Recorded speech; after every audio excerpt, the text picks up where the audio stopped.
Olá, muito boa noite. Sejam bem-vindos ao Vida Plena. O Vida Plena é um programa da Constante TV, a web TV da Igreja Batista Constantinópolis.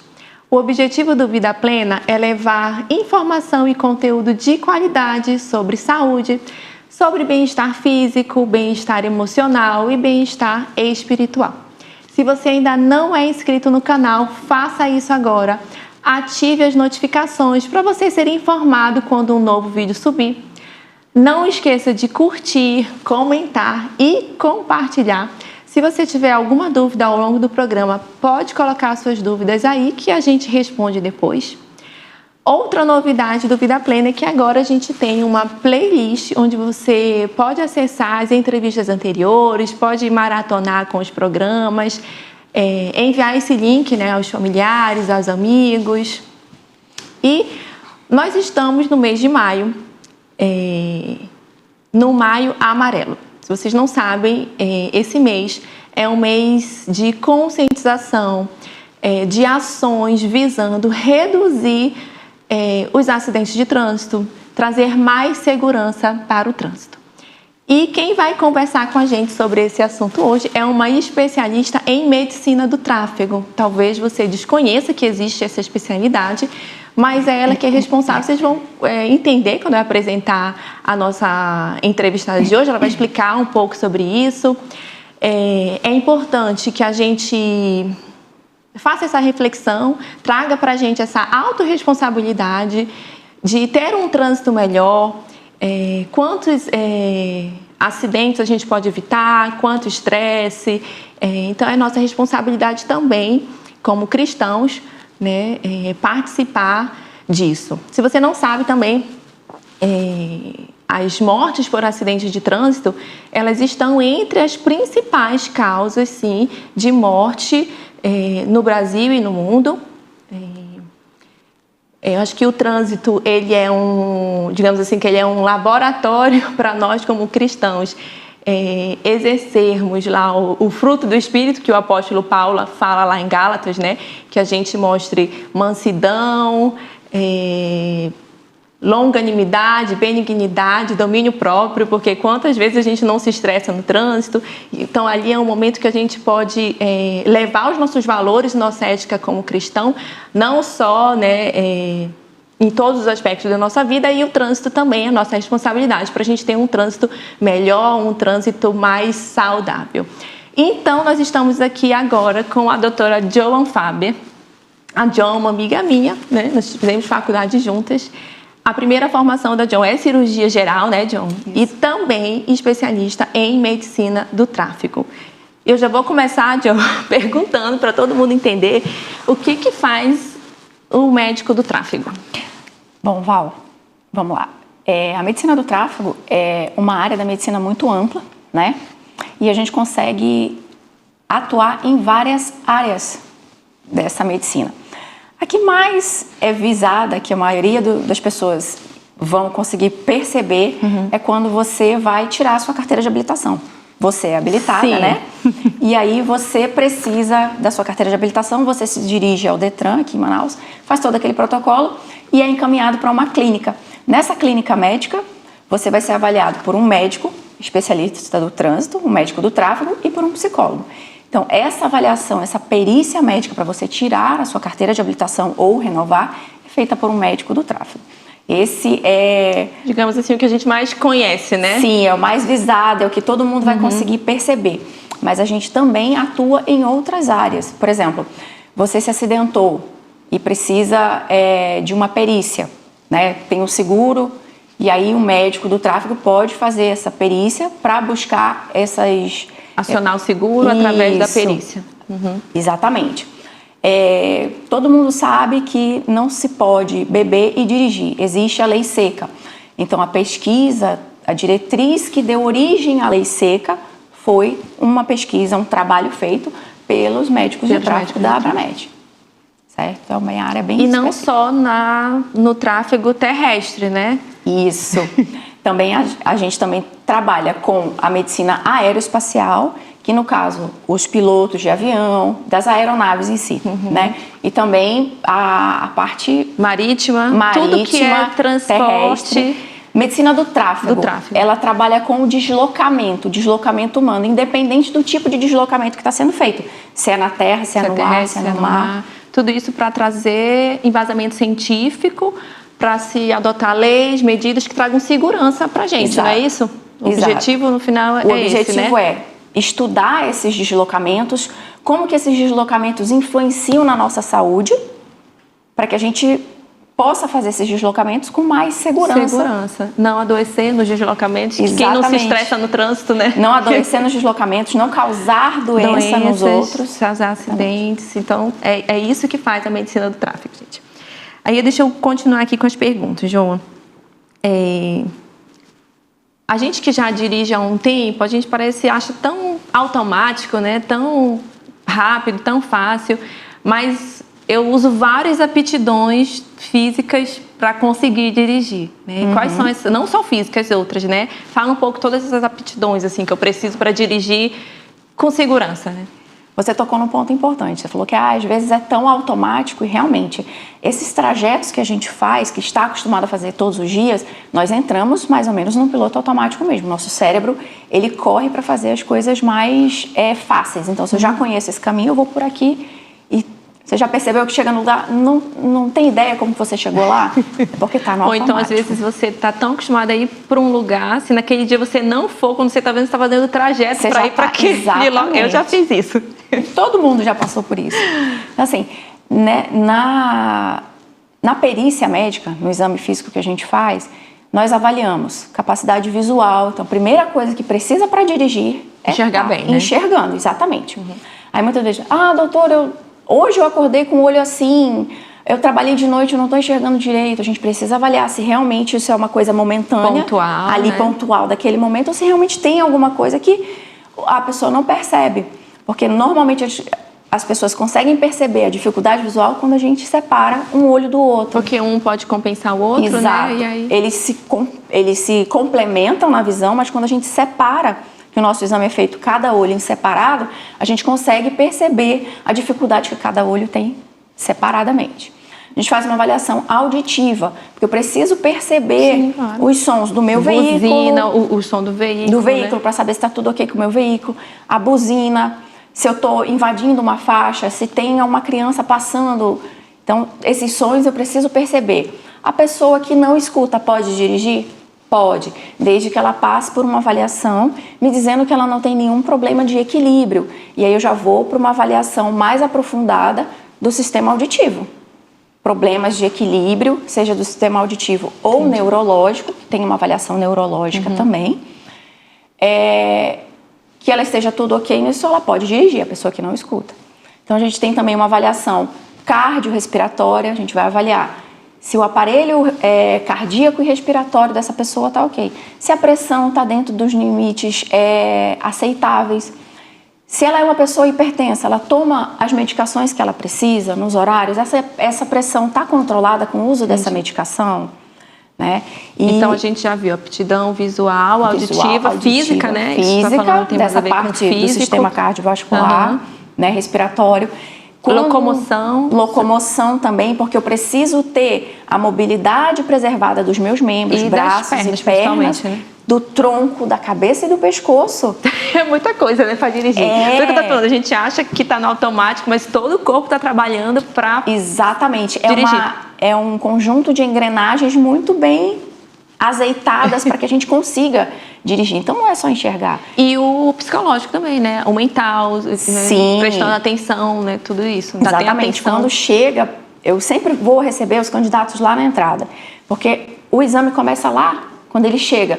No horário que ele chega, como ele se porta com a funcionária lá da portaria, com a recepcionista, ele está alterado, ele está educado. Então isso faz parte de uma avaliação sumária psicológica e psiquiátrica, né? Eu vou ver se ele está bem vestido, se ele está se sentindo bem, se as feições dele né? me transmitem. A fala mostrando uma ordem de pensamento. Exatamente, tudo isso. Um pensamento. Se ele tem um pensamento linear, da avaliação neurológica, se eu pergunto para ele que dia é hoje e ele me responde é azul, ele tem problema na audição, ele tem problema no raciocínio, ele tem problema na hora de falar, ele pensou, ele sabe a resposta, mas ele está falando então, outra para eu dirigir, eu preciso estar com todas as minhas capacidades auditiva, visual, de movimento, de intelecto em ordem para que eu dirija com segurança. Isso, exatamente. Esse exame é assim. Muita coisa.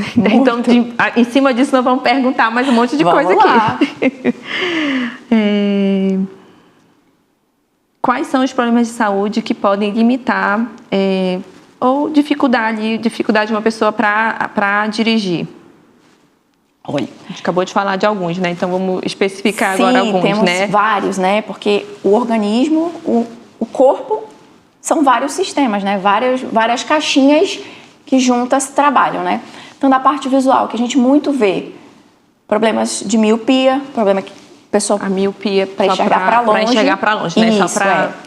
Que no trânsito eu preciso tanto enxergar para longe quanto para perto, Isso, né? mas é mais importante no trânsito que eu consiga enxergar o longe, porque eu preciso ver as placas, eu preciso entender o que tem nas placas, eu preciso conseguir ver uma bola passando na rua e pensar, opa, talvez venha uma criança depois dessa bola correndo atrás dela, né? Isso é uma questão da visão. Então as doenças visuais já são um pouco limitantes ou um pouco mais de atenção a gente consegue corrigir algumas coisas com o uso do óculos ou cirurgias, tá? E aí qual outra doença da visão outra que eu posso citar? Prejudicar? Catarata. É muito presente nos idosos, né? Acima dos 60 anos, eu costumo dizer que todos vão ter catarata. Uns mais, outros menos. A catarata é assim, dentro do nosso olho a gente tem uma lente, igual essa lente do óculos. Com o passar dos anos, essa lente vai ficando esbranquiçada, opaca.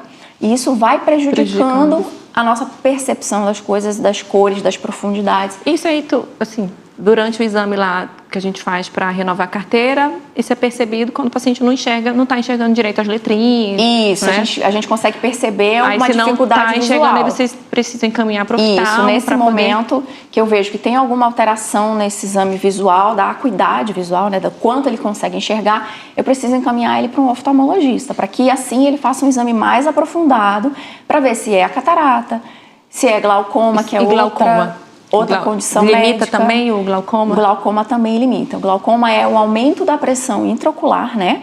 E a gente tem um grau, um ângulo de visão aqui. Campo visual, né? Campo visual, isso. Falar. Se você abrir os braços, tem um ponto que você consegue, olhando para mim, enxergar as suas mãos, né? Você abrindo, você consegue enxergar as suas mãos. Eu consigo enxergar até aqui e minha outra mão até aqui.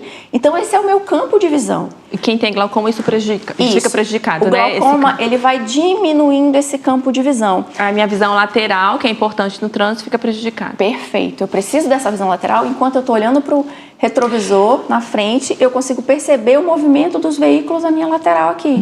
Por isso que eu preciso desse campo visual. E assim, a gente não é especialista em oftalmo, mas eu acredito, não sei se tem uma correção para isso depois que é perdido, né? Não. Depois que perde, não tem, né? Não. Diferente de eu ter uma miopia, hipermetropia, eu vou usar um óculos e vou corrigir, vou continuar podendo dirigir. Exatamente. Então, dependendo do grau que está o glaucoma, não vai poder dirigir, é isso? Não tem. A gente tem um grau permitido, aceitável para enxergar, e quando você diminui esse grau, não pode mais, porque você já está impondo um risco muito grande para você e para os outros no trânsito. E quem enxerga só de um olho? Quem tem visão monocular pode dirigir, mas a gente tem alguns pontos que precisam ser respeitados. Por exemplo, eu preciso ter pelo menos 3 meses, 90 dias da perda dessa visão. Por exemplo, eu hoje enxergo muito bem, com os 2 olhos. Se eu sofrer um acidente e perder a visão de um lado, eu preciso aguardar pelo menos 90 dias para que o meu cérebro possa compensar. Se adaptar e compensar. Adaptar o quê? A visão de profundidade. Eu preciso dos meus 2 olhos enxergando para ter essa profundidade de saber que eu estou pisando no mais alto ou mais profundo. E até o campo visual também, né? O campo visual. Que talvez prejudique um pouco o outro lado, mas é aceitável, porque você falou que tem um campo ali aceitável ainda que aceitável de pode apenas dirigir, um olho, exato. Né? Vamos lá. Joan, a gente sabe que as principais causas, pelo menos que a gente sempre ouve de acidentes, de fatalidade, está relacionado com velocidade, com álcool, mas as doenças podem ser uma causa de acidente de trânsito? É comum Talvez não seja comum, mas é possível, né? Val, Que doença pode, por exemplo, levar a um acidente de trânsito? Temos sim, temos, e é bem comum. Esse é o nosso objetivo ali fazendo a perícia, tentar colocar um motorista o mais saudável e seguro no trânsito. Por isso que a gente faz esses exames para tentar pegar. Muitas das vezes, esse exame é a única vez que essa pessoa vai... Foi ao médico também. Exatamente. Então, ali a gente está com a faca e o queijo na mão para diagnosticar alguma coisa, perceber alguma coisa e encaminhar. Então, a gente tem, assim, alguns casos já foram muito noticiados, alguns anos atrás, um motorista no Rio de Janeiro, né? Ele invadiu o calçadão e atropelou algumas pessoas. E foram fazer o levantamento do prontuário dele no Detran. Quando a gente faz... No início tem um questionário de várias coisas. Você toma medicação... Aquilo tudo fica guardado ali, é o nosso prontuário... 20 anos. 20 anos ele fica guardado pela orientação do CFM, são 20 anos. Então, fizeram um levantamento desse prontuário e tem uma pergunta lá específica, se você já teve convulsão, desmaio, epilepsia. Sim, é perguntado mesmo. E esse candidato, nesse momento, ele colocou um xizinho de não lá. E quando foram avaliar, conversar, viram que ele tinha epilepsia, que é uma condição neurológica. Que apaga, né, dá convulsão. Exato. E a pessoa apaga, né? E provavelmente foi o que aconteceu nesse momento. Ele teve um episódio convulsivo enquanto estava na direção, perdeu o controle do veículo, invadiu a calçada e atropelou algumas pessoas. A gente vê que as condições de saúde, elas são muito importantes na direção, né? Uma pessoa que tem pressão alta, eu e você não temos, mas na hora que a gente entra no veículo para ir dirigir, a nossa pressão já aumenta, porque o trânsito em si é um ambiente estressante. Com certeza. Né? Eu também falo isso para os candidatos. E para uma pessoa que já é hipertensa, ele já entra no trânsito com a pressão aqui em cima, que nós chegamos depois de ter entrado. Então ele entra com essa pressão e depois vai lá em cima, né? Aumenta mais ainda. Isso levando o quê? Esse candidato, esse motorista, ele pode infartar. Aumentar o risco, né, de infarto, veículo, exatamente, um AVC. Fazer um AVC. Ele pode ter uma parada súbita da função cardíaca. Então, são condições tem que ter médicas muito que atenção e cuidado mesmo na hora que o médico do tráfego está examinando, né? Exatamente. Nós vamos interromper um pouco agora, você vai ficar aí com os nossos comerciais e daqui a pouco a gente volta com a nossa conversa sobre a medicina do tráfego. Nós estamos de volta aqui e o assunto do Vida Plena hoje é sobre medicina do tráfego. Nós estamos aqui com a doutora Joan Faber, que é especialista em medicina do tráfego. Ela é diretora científica, né, da Abramet, da Regional Amazonas. A Abramet é a Associação Brasileira de Medicina do Tráfego. Só lembrando que se você ainda não é inscrito no canal, se inscreva no nosso canal, ative as notificações, curta, comente e compartilhe. Então, Joe, voltando para as perguntas, eu vou perguntar agora um pouco sobre como é direção e a terceira idade e os idosos. Existe uma limitação de idade para dirigir? Quais são os cuidados que a gente deve ter com quem tem mais de 60 anos no trânsito? A gente tem... Nossa população está envelhecendo, né? E a gente, da Abramet, tem um olhar também cuidando dessa pessoa idosa. Então, a primeira pergunta, existe uma idade limite para que esse motorista deixe de dirigir?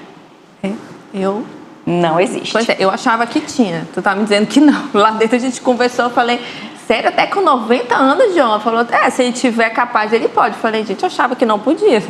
Sim.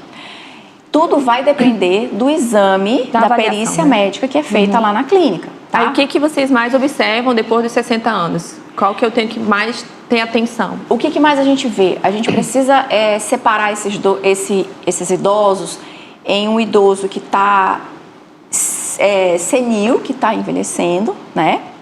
E um idoso, eu usei a palavra, não foi a melhor. A melhor, Refaça, né? Vamos. A gente tem alguns exames para a gente separar esses idosos em dois tipos. Claro, um idoso de 60 hoje é diferente do idoso de 90. Apesar de ser tudo idoso, tem uma diferença ali, mas eu consigo fazer essa diferenciação mesmo dentro da mesma faixa etária. Ah, é? Ah, sim. Tá. Achei que era sobre isso, que era essa divisão. Não, é dentro da mesma faixa etária. Então, assim, eu preciso ver se esse idoso, ele mantém a mobilidade dos membros, dos braços, das pernas, né? A locomoção, então, a locomoção, né? Exatamente. A gente consegue perceber que, com o passar dos anos, a gente vai perdendo a altura e o idoso tende a se curvar um pouco mais. A gente sabe que existe uma distância segura entre o volante e o meu peito. Eu me lembrei que é como a gente vê idoso bem agarradinho no volante. Exatamente. Então tem a ver com isso? Tem a ver com isso, com essa alteração do envelhecimento. Gente, olha só, eu não sabia. É como a gente vê o idoso agarrado no volante, né? Isso. Então, agora eu consegui lembrar, a gente separa esse idoso num idoso saudável e num idoso que está envelhecendo de uma maneira que não é saudável. Entendi, né? com comorbidade, né? Isso. Esse idoso que está saudável, que consegue, teve a sua catarata, operou a catarata, ou tem uma dificuldade visual, mas consegue corrigir com óculos, que a gente faz uma avaliação neurológica superficial. Do equilíbrio, né? Vou avaliar o equilíbrio, a marcha dele, se ele consegue nessa marcha deslocar os pés do jeito mais confortável, que mais isso seguro para ele. Com os pedais, né, do carro, né? Porque eu vou nessa marcha eu consigo inferir se ele consegue pisar, qual é a força que ele consegue imprimir no pedal, pro freio, para tudo isso, né? Pro freio, pro acelerador. Essa mobilidade que alguns perdem de cabeça e pescoço, porque eu preciso ver os retrovisores dentro, preciso ver o retrovisor na lateral. Os reflexos, né? Os reflexos vão ser testados, o campo visual. Então, um idoso que está envelhecendo saudavelmente, que ele se mantém ativo, pratica atividade física, ele consegue fazer as suas rotinas diárias de tomar banho sozinho, se alimentar, vai dirigir normal. Ele provavelmente vai conseguir manter a sua habilitação. Mas aí o tempo de permissão da habilitação, com quem tem mais de 60 anos? Então, a gente consegue, para esses idosos acima de 60 anos, de 60 até 69, esses idosos vão ter no máximo 5 anos de validade dessa habilitação. Sempre é critério médico do exame que foi feito ali na clínica. Então, se eu encontrei alguma comorbidade que ela vai evoluir independente de como ele conduz essa doença, se toma os remédios, se vai às consultas, eu vou precisar diminuir. Vai ter que renovar com uma maior frequência. E dos idosos acima de 70 a mais, no máximo 3 anos, também a critério médico. Então, se esse idoso já infartou, se esse idoso fez um derrame, eu preciso avaliar quais são as sequelas disso daí, para ver se ele pode continuar dirigindo e, a partir daí, qual é o prazo de validade que a gente vai liberar. Então, pela nossa legislação atual, não tem um limite de idade. É a avaliação do médico do tráfego, na hora que for fazer a avaliação, que ele vai decidir isso. Exatamente. Tá. Mas, então, a gente sabe que mesmo que ele tenha uma boa saúde e está podendo dirigir, tem algumas coisas que ele não tem mais como um motorista mais jovem. Então, tem alguma recomendação que tu dá para os nossos idosos que não insistem, que ainda querem dirigir, né? E é até bom que dirijam sim, né? Mas com mais cuidado, né? Que cuidado a gente tem que ter numa direção com eles? Uma coisa muito importante para eles, deles terem habilitação, é liberdade. Autonomia, né? Autonomia. É importante para continuarem vivendo. E eu concordo. Manter saúde mental, né? Porque o idoso pega o seu veículo e vai ali no supermercado, vai na farmácia, ou vai encontrar os amigos para jogar, enfim, né? Então, assim, o que eu costumo orientar para os motoristas idosos, né? O idoso, ele precisa dirigir por trajetos que ele já conhece, porque é mais fácil dele se reconhecer no local, dele não se perder, né? Se ele for para algum lugar que ele não conheça, ele precisa planejar primeiro esse trajeto, justamente pensando nessa questão dele não se perder. Se o tempo estiver ruim, aqui chove muito, evitar de dirigir. À noite, evitar também? À noite também é ruim, por quê? Porque essas alterações visuais, o idoso perde um pouco da capacidade de distinguir os tons de preto e de cinza, que durante a noite eles são muito mais vívidos. Então, para ele fica difícil. Algumas alterações pós-cirurgia, a gente tem quando você olha para a lâmpada, você vê um halo esbranquiçado em volta da lâmpada. Que pode prejudicar a visão dos outros carros, né? Exatamente. Um teste que a gente faz é um teste de ofuscamento. Você coloca o olho lá, e joga uma luzinha, e aí depois que essa luz apaga, você tem um tempo para recuperar a sua visão e enxergar o que está ali. o idoso já tem isso diminuído por conta da idade. E por à conta noite da é quando os cirurgia. faróis estão ligados, né? E que piora, Exatamente. entendi. Por Então, isso, essas são as principais, né? Manter as suas medicações e seguir. E se puder dirigir com alguém junto, um pouco mais novo, que possa acompanhar, é também bem interessante. Aí já falando um pouquinho sobre medicação, que tu falaste, vamos para essa outra pergunta. Joan, quais são os remédios que eu devo evitar na direção? Val, nós temos são muitos, uma lista muito extensa. Recentemente, a Abramet lançou uma diretriz sobre os medicamentos potencialmente perigosos para a condução veicular, condução de automóveis. E eu vou pegar aqui para poder abrir, como é uma lista muito grande. Porque a gente acha, né, que geralmente o que não pode os de tarja preta, não pode os remédios de sono, tipo os antialérgicos, mas a lista é maior, então. A lista é mais extensa, tá? Vamos lá. A gente tem analgésicos, por exemplo, o ácido acetil salicílico, o AS. O AS. Que as pessoas tomam para afinar o sangue, né? Que tem as suas indicações. A gente tem que orientar esse motorista que toma, por exemplo, o AS, que ele corre o risco de, num evento, num sinistro de trânsito, ele se machucar e sangrar mais do que uma pessoa que não faz uso da medicação. Nesse sentido, né? Vamos lá. Os opioides são medicamentos, são analgésicos mais fortes. Para dores muito fortes, né? Para dores muito fortes, que normalmente precisa de uma receita especial. Isso. Né? Acredito até que quem está tomando está com tanta dor que eu não sei nem se está dirigindo, né, Jo? Não sabemos, né? Mas eles podem... interferem. Sono, atenção, essas coisas que eles interferem, né? Que prejudicam o... Porque a gente sabe que a gente toma medicamento, ele vai fazer efeito por um certo tempo no organismo, e aí depende muito se é homem, se é mulher. O quanto ele vai ser metabolizado, a velocidade. Exatamente. Existe uma média, mas a gente sabe que cada organismo vai ficar com Cada organismo trabalha de um jeito diferente. Então, essas medicações, elas vão interferir na capacidade visual. Será que eu estou enxergando aquilo ali mesmo? Às vezes a visão fica um pouco turva, né? Vai atrasar o tempo de tomada de decisão, de uma reação. Como eu falei antes, eu vi uma bola passando, eu tenho que pensar que pode vir uma criança aqui atrás. Entendi. As medicações podem... O que eu preciso fazer nesse momento? Elas podem lentificar a minha resposta, exatamente, né, ao estímulo ali. Isso. Então eu vou pensar, eu preciso pisar no freio. E o seu ato de pisar no freio não vai ser tão pronto quanto se você não tivesse sob a influência de uma medicação, né? Continue a lista, quais são? Os relaxantes musculares, tem muito carisoprodol. Quem tá gripado, toma aquele conjunto de remédio que tem o carisoprodol lá. Tem, né, Dorflex, vou falar os nomes aqui, não tem nenhum conflito, mas Dorflex, né, tem relaxante muscular, né, e todo mundo toma. A gente tem ansiolíticos, sedativos e hipnóticos.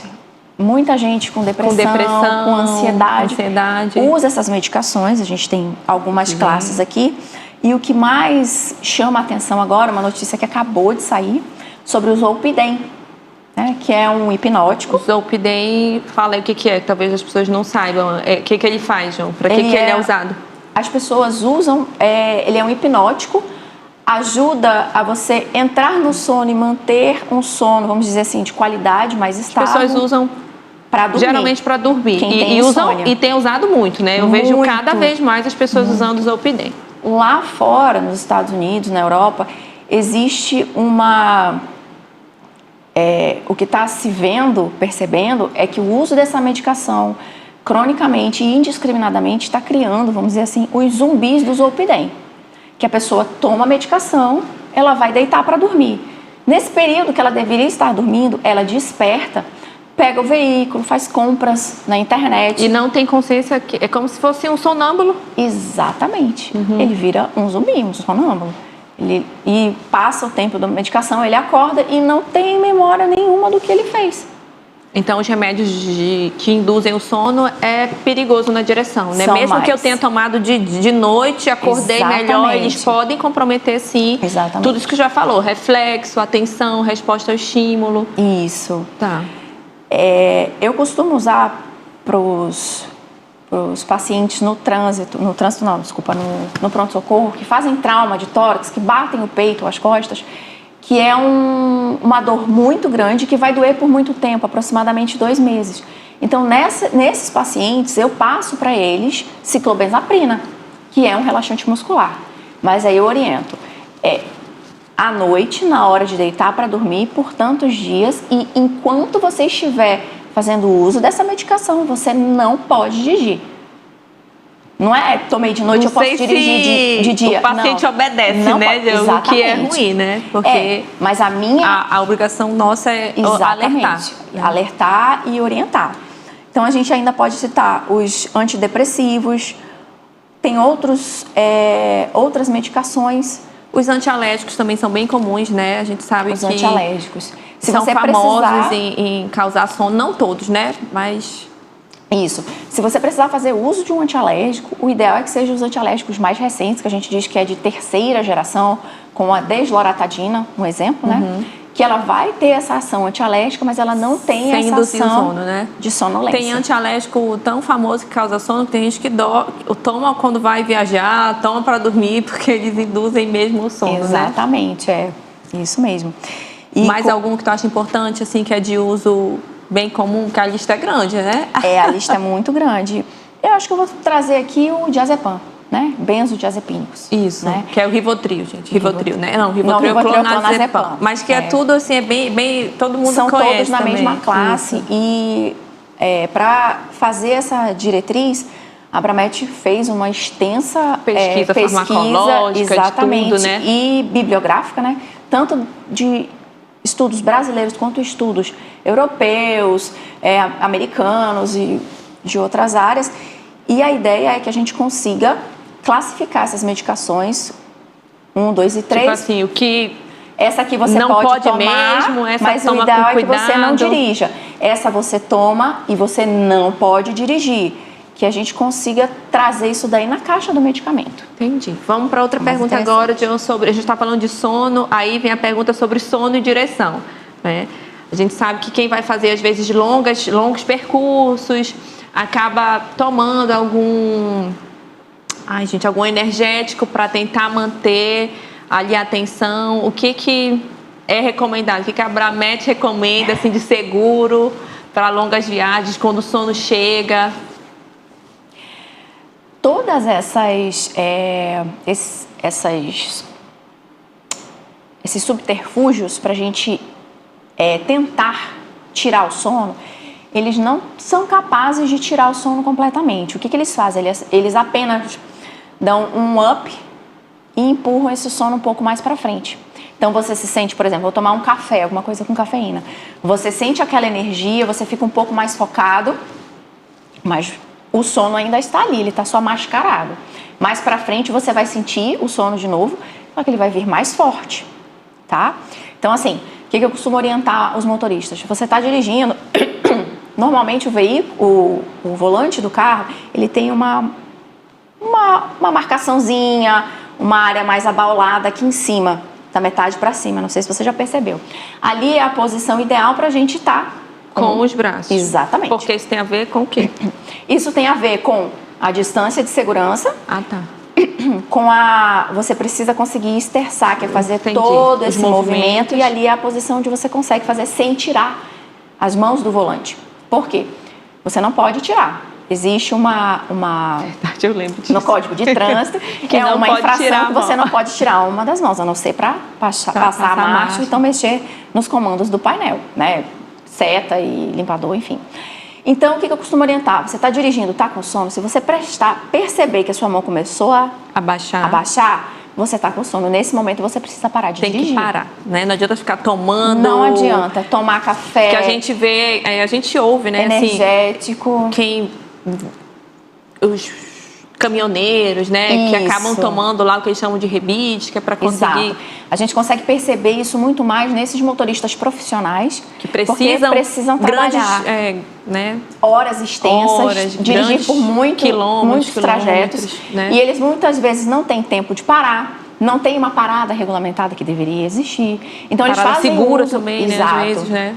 Ou tem a parada, mas não é o ideal para ele deitar e dormir, porque a gente precisa de um lugar escuro, com uma temperatura amena. Todo aquele cuidado do silêncio, sono, para poder ter um sono de qualidade. Porque a gente sabe também que o sono no trânsito é causa de muitos acidentes, né? Quantos acidentes não vem por causa de... E é num piscar de olhos que você... Exatamente. Perde a direção, né? Pode é uma questão de segundos. Você, por exemplo, você está com o celular no carro, faz o... Se você olhou, 2 segundinhos já foi. Então, a gente tem estudo sobre isso também. Então, não adianta nada dessas coisas. É parar e dormir, né? Tem que parar descansar para continuar o percurso, né? Exatamente. Gente, tá muito boa a conversa aqui. Ainda tem um monte de perguntas. Não sei nem se vai dar tempo de terminar. Nós vamos fazer nosso intervalo. Daqui a pouco a gente volta aqui falando sobre segurança no trânsito. Estamos de volta, então, com o programa Vida Plena. Como a gente falou anteriormente, o assunto hoje aqui é sobre medicina do tráfego, sobre segurança, porque nós estamos no Maio Amarelo, que é um mês de conscientização, com ações voltadas para que a gente dirija com mais tranquilidade, com mais segurança, evitar os acidentes e todos os impactos negativos que os acidentes de trânsito trazem para a sociedade, para a nossa vida pessoal, os custos financeiros e emocionais, psicológicos que os acidentes de trânsito causam. Continuando a entrevista aqui com a doutora Joan Faber, que é especialista em medicina do tráfego. E agora, Joan, a pergunta vai ser sobre se o paciente com o espectro de autismo, os déficits de atenção, as doenças neurológicas, Parkinson, epilepsia e outras aí que não me vem à mente agora, como é que são o cuidado desses pacientes na hora de tirar lá, né, a permissão para habilitação? Bom, essas condições médicas que você citou, todas essas pessoas, elas são capazes de ser habilitadas, sempre dependendo do exame da avaliação pericial que é feita ali na clínica, né? Então, para cada uma dessa condição, a gente vai sempre pedir, fora o nosso exame ali, vamos pedir a ajuda do médico especialista que acompanha esse candidato motorista, no caso. Por exemplo, quem tem, que pertence ao transtorno do espectro autista, precisa de uma avaliação do neurologista ou do psiquiatra que acompanha essa pessoa para saber qual é o grau. Ele faz uso de medicação? Dentro do seu acompanhamento do especialista, você acha que essa pessoa tem condições da sua visão de dirigir? A gente sabe que dirigir exige... Tudo que a gente já viu, né? Várias aptidões. Exatamente, inclusive a neurológica, né? O transtorno do déficit de atenção. Esse motorista, a gente vai também pedir o laudo do especialista, mas a gente joga também com a questão da medicação. As medicações para o TDAH... Né? Que a gente acabou de falar no bloco anterior, que são muitas, né? No caso dos motoristas e candidatos que são portadores do transtorno do déficit de atenção e hiperatividade, eles precisam fazer uso da medicação e os estudos mostram que o uso da medicação melhora a condição deles dirigindo. Aí, no caso, é o contrário, né? Exatamente. Então, as medicações vão melhorar justamente por causa da atenção, né? Exatamente. Então, ele vai conseguir focar mais melhor naquilo se ali. ele estiver medicado, né? Para esse motorista, a gente tem algumas orientações também, como teve para o idoso. Também, tentar dirigir por trajetos que ele já conhece, que ele já está habituado. Não mexer no celular, isso é para todo mundo, mas principalmente para ele. Vai colocar uma música, já sintoniza a rádio antes pra de não sair. Ficar mexendo no painel durante o trajeto, né? Exatamente. Tentar dirigir também com uma pessoa junto. Porque no momento em que ele puder estar começando a perder a atenção, essa pessoa vai chamar a atenção dele para o que ele precisa estar ali. E os pacientes com quadros neurológicos, né? Com a epilepsia? Não dirige? Como é que faz? Porque assim, o paciente tem epilepsia, às vezes ele fica tempo sem ter um episódio de convulsão, né? Isso. A gente separa também esses motoristas portadores de epilepsia em 2 grupos. Os grupos que estão usando o medicamento e os grupos que estão em retirada de medicamento. Então, também vou precisar de um laudo do especialista que acompanha esse motorista para saber qual é o tipo de crise epiléptica que ele tem. Porque a gente sabe que aquela pessoa que tem a epilepsia juvenil, ela não pode tirar a medicação porque ela volta a fazer crise. Então, se ele tiver esse diagnóstico e estiver tirando a medicação, ele não pode dirigir. Ele precisa ter um intervalo de tempo, tanto quem está tomando e quem está tirando, um intervalo de tempo seguro livre de crise crises, para que eu possa liberar essa habilitação. Então, eu preciso desse intervalo, eu preciso do tipo, preciso que os exames, né, de acompanhamento estejam ok, que esse médico especialista que acompanha dê o aval que ele pode e, nesse momento, separei os dois, eles podem dirigir, ok. Aí eu vou avaliar quanto tempo já ia perguntar de isso aí, habilitação né? ele vai ter. O tempo de habilitação dele também não vai ser igual às pessoas normais, Não vai ser igual às pessoas Ele vai ter que estar se reavaliando com mais frequência. Exatamente. Para a primeira habilitação, a gente tem um período de tempo e na primeira renovação, que é logo depois da primeira habilitação, tem um tempo diferente para cada um desses dois grupos de pacientes. E os casos de pacientes que têm dores lombares crônicas, hérnia de disco, como é que fica a direção desses pacientes que têm dores? A gente sabe que a dor é muito limitante. Cada um tem um nível de dor, sente uma dor diferente do outro, né? Então, assim, dependendo da limitação, essa pessoa não vai dirigir porque ela não está se sentindo à vontade, confortável para dirigir, né? E só o fato de ter uma hérnia, ela me leva a ter isenções fiscais, porque eu vejo muito que chega no consultório, na clínica, doutor, eu tenho uma hérnia, eu quero comprar um carro adaptado. Não é bem assim que funciona. Já ouvi essa história mesmo. Já várias vezes. E eu até oriento o candidato. Olha, ele lá no questionário fala, eu tenho uma deficiência física. Qual é a sua deficiência física? Não, eu perdi esse dedinho. Aí eu explico, olha, essa é uma deficiência física leve, porque a gente classifica... Mas não limita exatamente dirigir com segurança, né? Isso, mas essa sua deficiência física, ela não necessita nenhuma adaptação no veículo para que você possa dirigir. E a mesma coisa com a hernia de disco, só uma hernia de disco sem limitações, exatamente, que só deu no exame de imagem, o paciente nem tem sintoma. Exatamente. Isso não é justificativa para adaptar um carro. Isso. Ao passo que, por exemplo, tem uma hérnia de disco lombar que está comprimindo o nervo, que essa perna já tem formigamento, que essa perna ela já não é mais movimenta fraca, direito, né? Que ela não movimenta direito, que já tem uma quantidade, um volume muscular menor do que a outra perna. Aí é possível entrar com esse benefício de... Exatamente, aí ele vai precisar... Quais são as outras condições que pode ter esse benefício para adaptar o carro? Porque o benefício é justamente para fazer uma adaptação no carro, eu entendo que é isso, né? Existem alguns benefícios, um deles é a adaptação veicular. Então, por exemplo, uma pessoa que não tem a perna esquerda, vamos dizer... Para que ela possa dirigir, ela precisa de um veículo adaptado. Mas a adaptação tem que ser voltada para a necessidade dela. Ela não tem a perna esquerda, por exemplo. Então, a gente sabe que a perna esquerda é para pisar na embreagem para poder passar a marcha. Teu carro é automático, né? Teu carro não passa a marcha, né? Mas é justamente isso.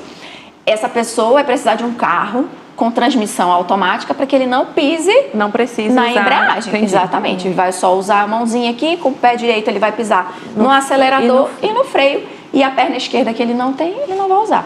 Então, esse motorista ele vai ser examinado na junta médica, tá?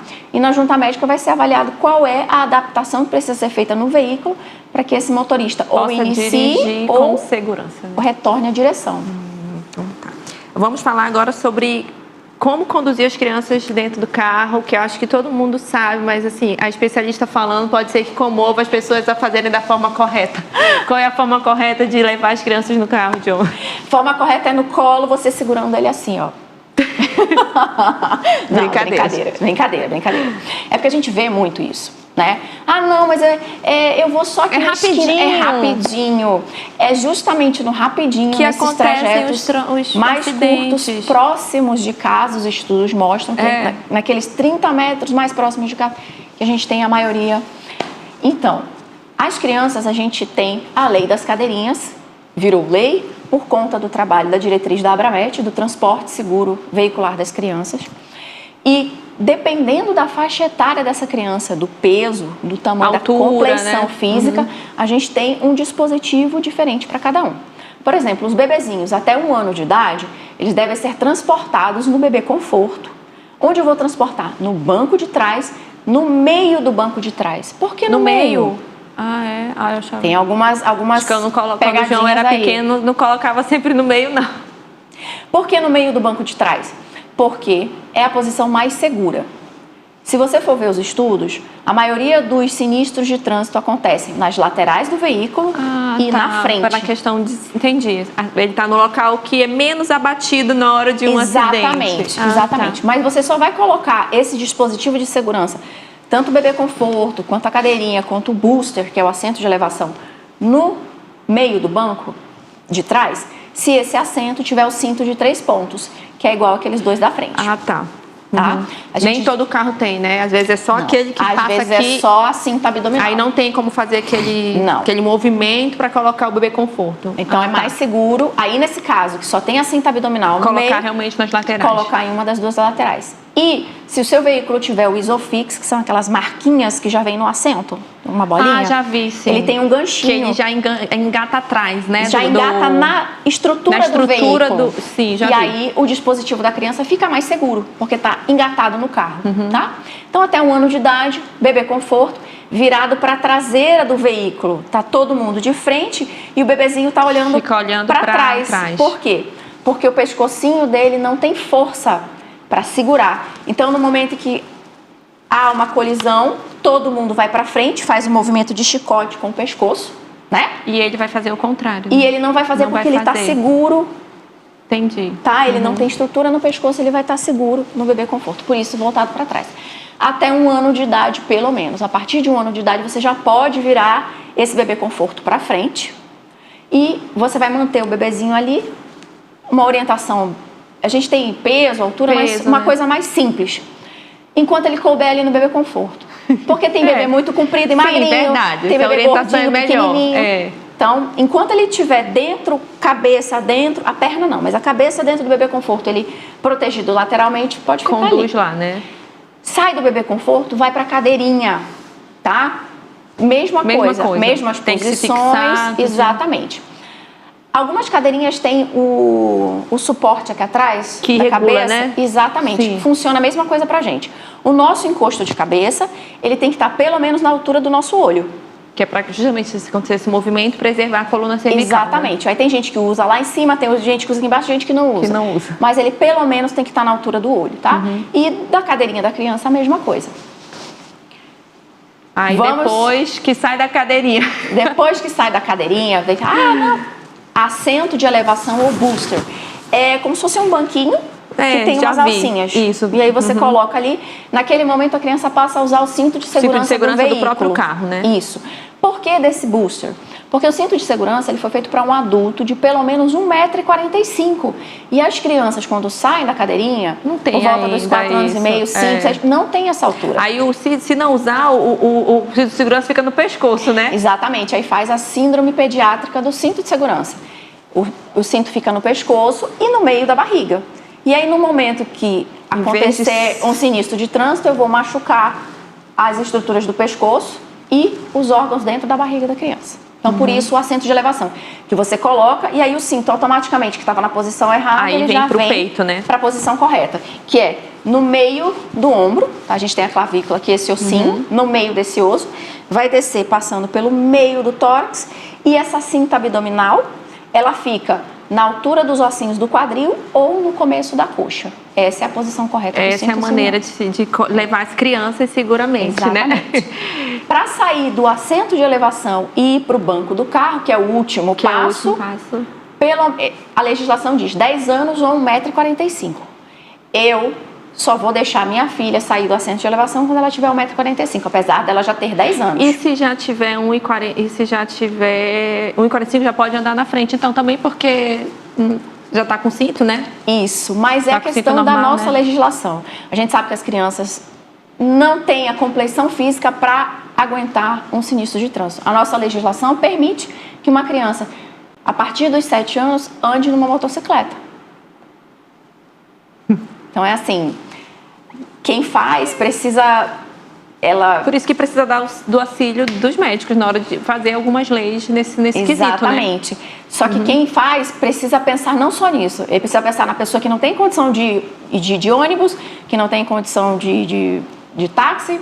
Todas as possibilidades, exatamente, né, exatamente. Falando em criança, vamos falar sobre os pets agora, né? Então, como é que a gente transporta os pets? Porque eu vejo, tô lá dirigindo, o pet está no colo, o cachorro está no colo do motorista, com a cabecinha para trás, com a cabecinha para fora da janela e a pessoa dirigindo. Não é a melhor maneira, né? Não. Nós da Abramet não poderíamos deixar esses filhos de 4 patas, né, fora das resoluções, das diretrizes. Existem dispositivos para você transportar esse animalzinho dentro do veículo.